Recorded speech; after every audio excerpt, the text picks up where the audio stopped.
Professor ಹೆಸರು ಚಟ್ಟೋಪಾಧ್ಯಾಯ ಅಂತಿದ್ರೆ ಚಟ್ಟೋ ಅಂತಾರೆ, ಅಥವಾ ಅವರ ಹೆಸರು ದೇವೇಶ್ ಇದ್ರೆ ದೇವ ಅಂತಾರೆ. ಇವತ್ತು ದೇವ ಬಂದಿದ್ದ, ಸರಿಯಾಗಿ ಪಾಠ ಮಾಡ್ಲಿಲ್ಲ, ನಾಳೆಯಿಂದ ಬಂಕ್ ಮಾಡೋಣ. ಇಂಥ ಭಾಷೆ ಇವತ್ತು ತುಂಬಾ ಕೂಲ್ ಅನ್ನಲಾಗ್ತಿದೆ. ಯಾಕಂದ್ರೆ ಇವತ್ತು ನೀನು ವಿನಮ್ರವಾಗಿದ್ರೆ ಹಿಂದುಳಿದವ ಅಂತ ನೋಡ್ತಾರೆ.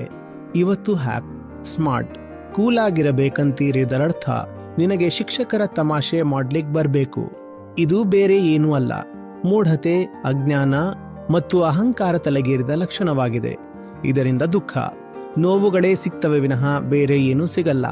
ಆದ್ರೆ ತಾತ್ಕಾಲಿಕವಾಗಿ ಇದರಿಂದ ಬಹಳ ಶಾಂತಿ ಸಿಗುತ್ತೆ.